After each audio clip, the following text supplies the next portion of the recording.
So it's like watching a movie that was great throughout the entire time, and at the very end they throw this weird twist that you didn't even see coming, and you're like, whoa, what the hell? I need to see the sequel. And it's this same emotional effect or impact that I want you guys to create when you're going through your interview. It's supposed to be a good experience throughout the entire interview, but then you hit the hiring manager with these interview questions that really gets their attention, and they're like, whoa, this person's different. I need to snap her up now. When you nail this right, guys, the hiring manager is going to see you as someone who is incredibly sharp, has leadership potential, and is definitely business minded. So today I'm going to share with you 5 questions that you can ask at the end of the interview to create this emotional impact so they want to hire you right away.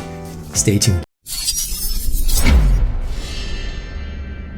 Hey guys, it's Brian back at you with another video where my goal is to help you guys create a life and career that you'll be proud of. And if you guys want more career tips, strategies, and perspective from behind company lines, be sure to hit that subscribe button.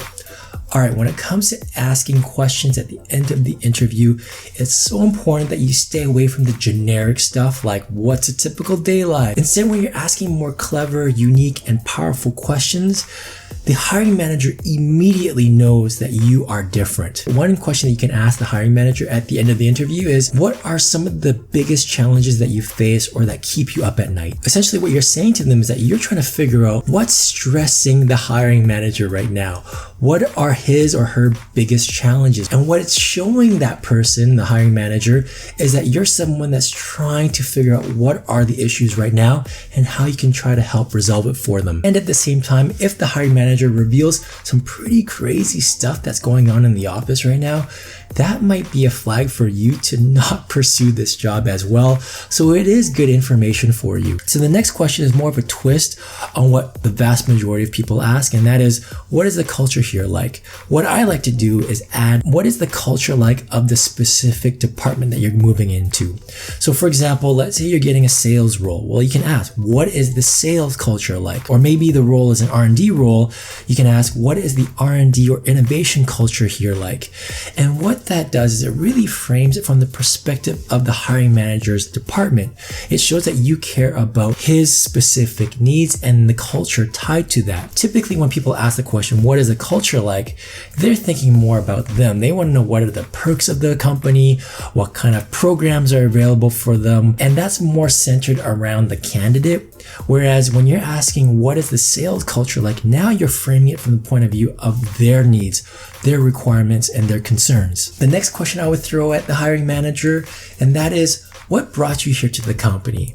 Now here is a really good opportunity for you to connect with the hiring manager, get a sense of how they got here, where they came from, what were their motivations, why they moved here, how did the company support them in that transition, as well as the sacrifices they may have made in order to come to this company.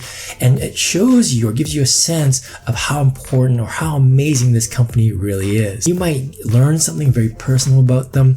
Maybe they moved to this company to give their family a better chance of a different living. Maybe they made some crazy sacrifices. It just gives you a different insight and a different connection with the hiring manager that maybe wasn't there throughout your interview. The next question that you could ask is, what does a successful candidate look like to you? And why this one is important is that it gives you a sense of how you stack up. The hiring manager is telling you a lot of the qualities that they're looking for isn't matching up with you. Now you know right then and there that you can move on, right? I know some people go into that honeymoon phase and just wait for the next 2 weeks hoping that the company will reach out to them and call them back. And having this insight this early would prevent you from having to go through that honeymoon phase and just move on. But beyond this, what this question is really going after is about expectations. It's about setting the right expectations and understanding what the hiring manager's expectations of the candidate is. And that way you get a sense, can you meet these expectations? Are they going to be difficult for you? Are they going to be super easy for you? And at the same time, let's say you do get the job, you can use this information for your next one-on-one, next performance review, next salary bump, and worst case scenario, you don't get the job, but now you got a nugget of insight, right? You now know what a hiring manager of that particular role is thinking about with regards to their candidate.